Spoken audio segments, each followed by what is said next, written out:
அன்பு நண்பர்களே, அனைவருக்கும் அன்னை சமையல் உமாவின் அன்பான வணக்கங்கள்.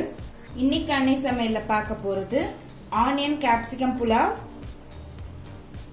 ஈஸியான லஞ்ச் பாக்ஸ் ரெசிபிங்க. 10 நிமிஷத்துக்குள்ளே செஞ்சிடலாம். வாங்க எப்படி செய்யறதுன்னு பார்க்கலாம். கடாயில தேவையான அளவு எண்ணெய், முதல்ல ஒரு பட்டை, ஒரு பிரியாணி இலை, 1/2 டீஸ்பூன் சீரகம்,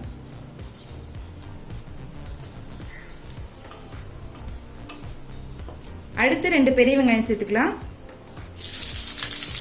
வெங்காயத்தை இது மாதிரி நீள நீளமா கட் பண்ணி போட்டுக்கோங்க. இந்த புலாவுக்கு வெங்காயம் நிறைய போடணும். அடுத்து பொடியா நறுக்கின 2 பச்சை மிளகாய், அடுத்து 1 டீஸ்பூன் இஞ்சி பூண்டு விழுது,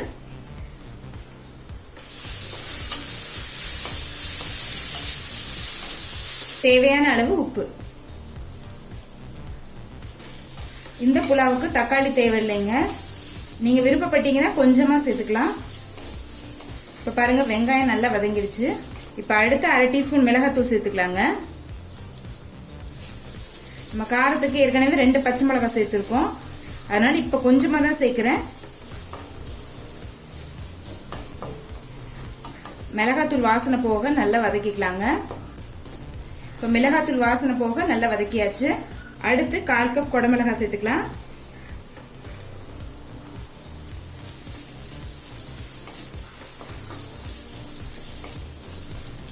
குடமிளகாயை நல்லா வதக்கிக்கலாங்க. இப்ப அடுத்து 1/2 டீஸ்பூன் கரம் மசாலா சேர்த்துக்கலாம். கரம் மசாலா சேர்க்கறது ஆப்ஷனல் தாங்க, விருப்பப்பட்டா சேர்த்துக்கலாம், இல்லைன்னா வேண்டாம். இப்போ குடமிளகாய் நல்லா வதங்கிடுச்சுங்க.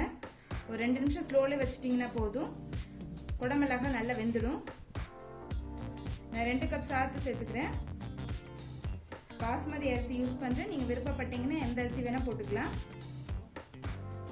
எந்த அரிசியில பண்ணாலும் வெங்காய குடமிளகாய் புலாவ் நல்லா இருக்கும். இது கூடவே கொஞ்சம் கொத்தமல்லி சேர்த்துக்கலாம். இப்போ எல்லாத்தையும் நல்லா மிக்ஸ் பண்ணிடலாங்க.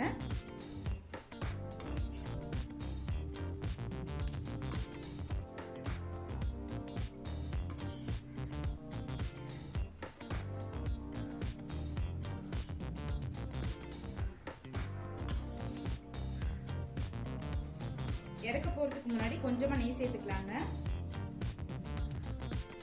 கடைசியா நெய் சேர்க்கறதுனால புலாவ் நல்ல வாசனையா இருக்கும். ஆனியன் கேப்சிகம் புலாவ் ரெடி ஆயிடுச்சு, சர்வ் பண்ணிடலாங்க. இப்ப சுவையான ஆனியன் கேப்சிகம் புலாவ் ரெடி ஆயிடுச்சு.